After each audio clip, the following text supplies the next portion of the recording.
이 시간 말씀을 받겠습니다. 이 복된 시간에 주시는 하나님의 말씀은 우리 계속해서 사도행전 12장 1절에서 12절까지의 말씀입니다.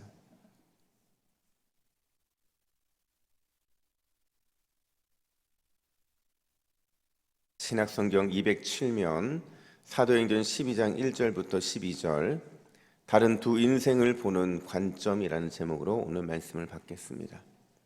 우리 1절부터 12절까지 한 절씩 교독합니다. 그때에 헤롯 왕이 손을 들어 교회 중에서 몇 사람을 해하려 하여 요한의 형제 야고보를 칼로 죽이니 유대인들이 이 일을 기뻐하는 것을 보고 베드로도 잡으려 할새 때는 무교절 기간이라 잡음에 옥에 가두어 군인 넷씩인 네페에게 맡겨 지키고 유월절 후에 백성 앞에 끌어내고자 하더라. 이에 베드로는 옥에 갇혔고 교회는 그를 위하여 간절히 하나님께 기도하더라. 헤롯이 잡아내려고 하는 그 전날 밤에 베드로가 두 군인 틈에서 두 쇠사슬에 매어 누워 자는데 파수꾼들이 문 밖에서 옥을 지키더니 호련히 주의 사자가 나타나매 옥중에 광채가 빛나며 또 베드로의 옆구리를 쳐 깨워 이르되 급히 일어나라 하니 쇠사슬이 그 손에서 벗어지더라.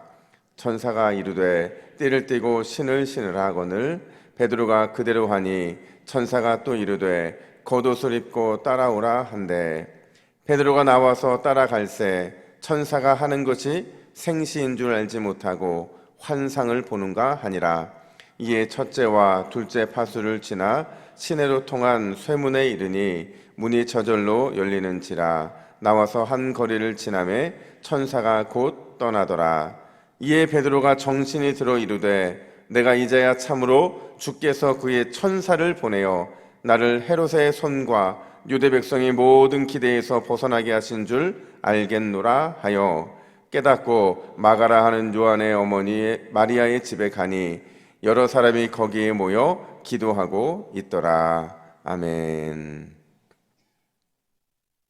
여러분, 필립 얀시라는 사람이 있어요. 이 사람이 참 책을 많이 쓴 기독교 작가인데 그가 썼던 책 중에서 굉장히 자극적인 책 제목 하나가 있어요. 그게 무슨 제목이냐면 하나님 당신께 실망했습니다 라는 제목이에요. 그러니까 하나님 앞에서 실망을 드러내는 그런 책의 내용인데 그 책에 이런 표현이 등장을 합니다. 하나님께 실망하는 사람들의 감정 이면에 숨어있는 세 가지 질문이 있다 이렇게 말을 해요.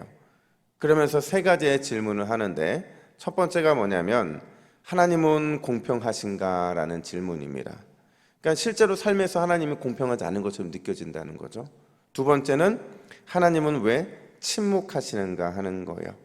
여기는 이제 세상의 불의에 관련된 것들인데 하나님은 내가 억울한 일을 당하거나 또 세상이 불의한 일에 대해서 왜 침묵하시는가 라는 질문을 던지고 있는 겁니다. 세 번째 질문은 하나님은 숨어 계시는가 라는 거예요.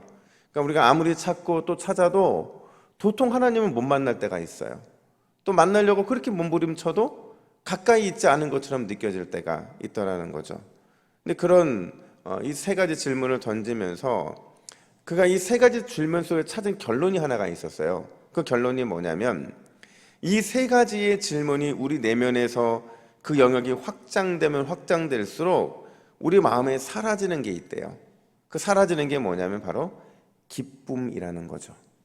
그러니까 이런저런 이유로 하나님께 대해서 실망감을 느끼는 순간 우리의 마음은 그 기쁨이 사라지고 만다라는 것을 필립 얀시는 얘기해 주고 있다는 거예요. 사실 저는 오늘 본문을 볼 때마다 가장 먼저 떠오르는 단어가 있었어요. 그게 바로 실망이라는 단어예요. 왜냐하면 똑같은 두 사람이거든요. 예수님의 제자였던 두 사람인데 야고보와 베드로의 이 운명이요 서로 이렇게 갈리는 걸 보면서 왜 한 사람은 구원의 은혜를 입고 왜 또 한 사람은 순교를 당해야만 하는가 하는 것에 대한 그런 마음에 이런 갈등이 생기기 때문에 그렇다는 겁니다. 여러분, 사실 이 두 사람은 공통점이 참 많은 인생 교집합, 굉장히 많은 사람들이었거든요. 이 둘은 친구 사이였어요. 동네 친구였죠.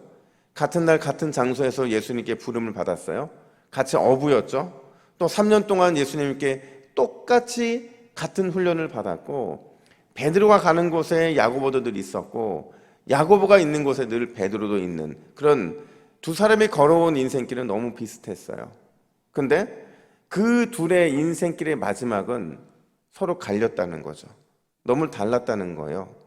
여러분, 왜 이 둘의 인생이 그 마지막이 달라야만 했을까요? 왜 베드로는 기적적으로 구원의 은혜를 경험하고 왜 야고보는 순교의 씨앗이 되어야만 했을까요? 그래서 더 속상한 게 있는데 이 사도행전을 쓰고 있는 누가한테 좀 속상해요. 왜냐하면 예수님의 제자들 중에서 야고보가 오늘 처음으로 순교하는 거거든요. 얼마나 영광스러운 순교입니까? 또 한편은 얼마나 슬픈 순교예요. 그런데 야고보의 순교를 다루면서 첫 제자의 순교인데 딱 2절만 언급해주고 있거든요. 그 나머지 10절은 또 내일 주일이죠. 주일 본문까지 이어지는 내용들을 보면 베드로의 구원에 대한 얘기는 되게 많은 강조점이 있어요. 여러분, 제가 이걸 보면서 마치 만약에 제 인생이 야고보의 인생이고 또 야고보의 인생이 또 우리 자녀들의 인생처럼 그런 인생이라고 한다면 속상할 것 같아요. 또 억울할 것 같고 하나님 앞에서 실망할 것 같다라는 겁니다. 여러분, 우리는 그런 생각할 때가 많이 있잖아요. 다른 사람과의 이 삶을 보면서 왜 나는 저 사람들과 다를까? 왜 저 사람들이 걸어나가는 형통한 길이 내게는 없고 왜 저 사람들이 보기 좋아하는 그 길에는 왜 나는 그 길을 같이 가지 못하는 것일까? 우리는 늘 이런 고민을 할 때가 많이 있다는 거죠. 이렇게 서로 다른 인생의 갈래길을 만났을 때 하나님에 대해서 실망하지 않고 믿음을 굳건히 하려면 과연 우리는 어떤 마음을 가져야 하는가? 오늘 본문은 우리에게 그 마음가짐에 대한 2가지 얘기를 하는데, 첫 번째로 절대로 비교가 아니라 예수 그리스도 안에서 순복하는 마음을 가져야 한다, 이렇게 말을 하고 있어요. 비교하면 안 된다는 거죠. 오히려 예수 그리스도가 내 인생에 가장 좋은 곳으로 주시고 계신다는 이 순복하는 마음이 우리에게 있어야 된다는 거예요. 오늘 본문을 보면 사실 4개의 동사로 구성되어 있거든요.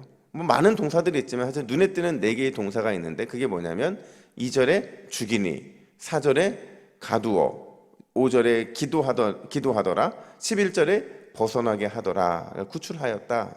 이 4가지의 동사거든요. 여러분, 이 4가지 중에서 뭐 하나 빼고 싶으세요? 만약에 빼야 된다면 다 죽이니 빼고 싶지 않겠어요? 그죠?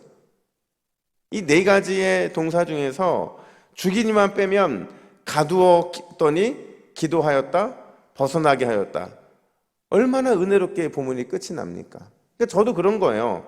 이 죽이니만 빼면 참 좋겠는데 굳이 이 죽이니가 들어감으로 인해서 분위기가 좀 흐트러지는 게 보이거든요. 도대체 왜 우리의 기대와는 달리 죽었다는 이런 내용이 들어가야만 하는가? 가두었지만 기도하여 구원받았다. 얼마나 극적이에요. 우리가 이런 거 바라보면서 신앙생활 하는 거잖아요, 사실. 주님께 기도했더니 구원받았다. 이 극적인 결론을 기다리는데 그냥 죽었다라는 표현이 등장하는 게 이게 굉장히 어색하고 슬프다는 거죠. 도대체 왜 그럴까? 제가 이걸 준비하다가 마음에 그런 생각이 드는 거예요. 이게 우리 생각일 수 있겠다. 내 생각일 수 있겠다. 왜냐하면 하나님의 관점에서 보면 또 다를 수 있겠는 거예요. 그러니까 복음 때문에 죽는 것이나 복음 때문에 갇혀서 기도하여 구원을 받는 것, 이 모두가요, 어쩌면 같은 목적을 이루기 위한 것일 수도 있다는 거죠. 그 같은 목적이라는 게 뭐냐면 죽는 것이나 구원받는 것이나 그 하나의 목적 가운데서는 똑같다는 거예요. 비교 대상이 아니라는 거죠. 각자의 인생에 주신 하나님의 뜻에 순복해야 된다는 거예요. 그러면 그 목적이 뭐냐? 목적이 뭐냐면 24절 말씀 보세요. 우리 24절 말씀 같이 읽습니다. 우리 화면 보셔야 됩니다. 시작. 하나님의 말씀은 흥왕하여 더하더라. 하나님의 말씀은 흥왕하여 더하더라, 이렇게 말하고 있어요. 그러니까 이 두 사건의 결론이 이거거든요. 주일날 보게 될 결론이지만 하나님의 관점으로 보면 죽는 것도 또 갇혀서 기도하여 구원을 받은 것도 결론에는 결국 하나라는 거예요. 하나님의 나라, 하나님의 교회, 하나님의 말씀은 더욱 확장되어 갔다, 이 말을 하고 있거든요. 내가 죽음으로써 그 하나님의 나라가 확장되든 아니면 갇혔지만 기도하여 구원을 받아서 하나님의 나라가 확장되든지 이 두 가지는 다 똑같다는 겁니다. 그걸 보여주기 위해서 오늘 본문은 야고보와 베드로의 이야기를 서로 연결시켜주고 있다는 거예요. 이 적절한 예가 이거 같아요. 닉 부이치치라고 여러분 아실 거예요. 병 때문에 처음에 태어날 때 팔과 다리가 없이 몸통만 가지고 이렇게 태어난 한 사람이 있는데 그 닉 부이치치가 가장 인생에서 많이 들었던 얘기가 아니 어떻게 그렇게 늘 행복해할 수가 있어요? 이 질문이었다고 해요. 근데 이 질문을 들을 때마다 그가 뭐라고 대답했냐면 저는 비록 한 인간으로서는 불행하지만 나도 하나님의 피조물이고 그분의 특별한 계획 가운데 태어났다는 믿음의 관점으로 보면 저는 진짜 행복한 사람입니다. 여러분 무슨 말인지 아시겠죠? 우리가 인간적으로 보면 닉 부이치치는 불행한 사람이에요. 장애인이잖아요.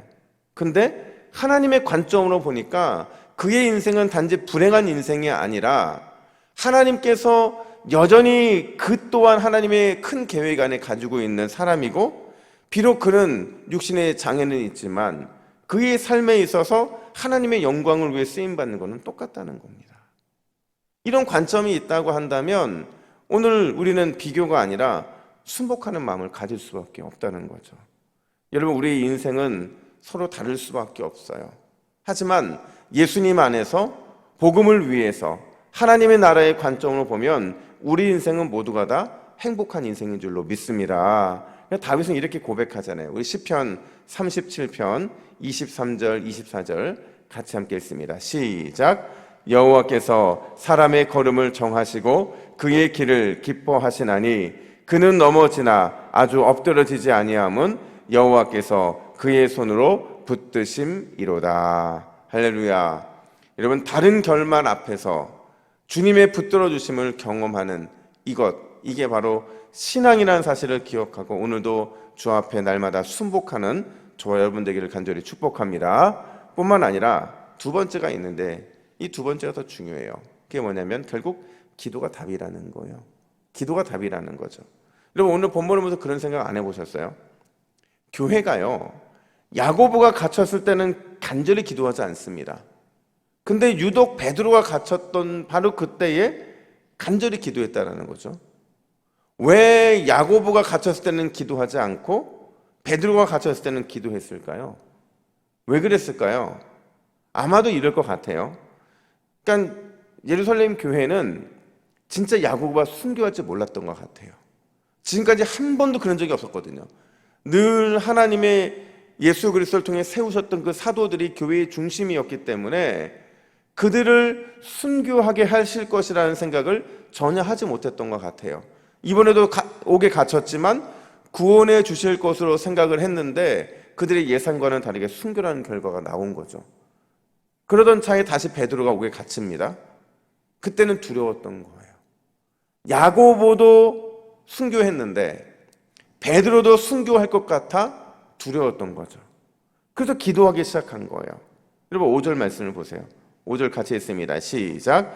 이에 베드로는 옥에 갇혔고 교회는 그를 위하여 간절히 하나님께 기도하더라. 아멘. 여러분 베드로가 옥에 갇혔다. 그리고 교회는 그를 위해 기도했다. 그러니까 매우 긴박하게 이어지고 있는 거거든요. 옥에 갇히자마자 교회가 기도하기 시작을 한 겁니다. 근데 기도하더라라는 이 표현이요 시제가 미완료인데 미완료는 게 뭐냐면 쉬지 않는다는 거예요. 결말이 나올 때까지 쉬지 않고 기도했다는 거예요. 지금 예루살렘 교회가 쉬지 않고 기도했는데 그 기도의 끝이 언제였냐면 베드로가 마가 요한의 집에 찾아갔을 때 그때까지 기도하고 있다고 오늘 12절은 말하고 있잖아요. 그냥 계속 그 기도가 진행이 된 겁니다. 왜냐하면 베드로를 잃을 수 없기 때문에 그들은 기도할 수밖에 없었다는 거죠. 근데 놀라운 건 그 결과인데 우리 11절 하반절 말씀 보세요. 11절 하반절 화면 보시고 같이 읽습니다. 시작. 나를 헤롯의 손과 유대 백성의 모든 기대에서 벗어나게 하신 줄 알겠노라 하여. 이게 무슨 얘기냐면요 모든 탈출의 과정이 끝나고 나서 베드로가 깨달은 거예요. 나를 헤롯의 손과 유대 백성의 나를 죽이려는 모든 기대에서 벗어나게 하신 줄을 이제야 알았다, 이런 얘기를 하는 겁니다. 여기서 벗어나게 했다라는 이 표현이요, 여러분, 출애굽이에요. 출애굽기 때 사용됐던 바로 그 단어가 똑같이 사용되고 있는데 뭘 말해주고 있는 거냐면, 결국 기도가, 예루살렘 교회 교인들의 기도가 출애굽과 같은 놀라운 구원의 역사를 일으켜냈다라는 겁니다. 여러분, 우리의 기도가 우리 인생의 답인 줄로 믿습니다. 기도밖에는 이런 유가 나올 수가 없어요. 그러니까 오늘 새벽은 우리 이렇게 기도해야 돼요. 우리 화면 보시고 두 가지 기도 제목 같이 함께 읽습니다. 시작. 주여, 남들과 다른 인생길을 걸어간다 하더라도 항상 감사하며 순복하는 성도가 되게 하옵소서. 기도가 우리 인생 답이라는 사실을 믿고 더욱 기도 지킴이의 사명을 감당하게 하옵소서. 할렐루야. 오늘도 우리가 주님 앞에 감사하며 순복하는 성도, 또 기도가 답인 것을 알고 기도 지킴이의 사명을 감당하는 성도, 그런 성도가 될 때 주님께서 우리의 인생에도 베드로에게 베풀어 주신 큰 은혜의 복이 임하게 될 줄로 믿습니다. 기도하겠습니다. 하나님 아버지, 감사합니다. 우리는 늘 베드로와 같은 인생을 살기를 원하지만 때때로 우리의 인생에서 야고보와 같은 어려움과 환난을 당할 때도 있습니다. 하나님, 그때에도 늘 순복하며 주님께 기도하는 백성들이 되게 하여 주시고, 늘 순복하는 백성, 기도 지킴이의 사명을 감당하는 백성들은 베드로에게 주신 구원의 은혜가 늘 있다는 사실을 우리는 기억하고, 오늘 이 새벽에도 그런 주님 앞에 믿음으로 달려나가는 우리 모두가 되게 하여 주시옵소서. 감사드리며 예수님의 이름으로 기도하옵나이다. 아멘.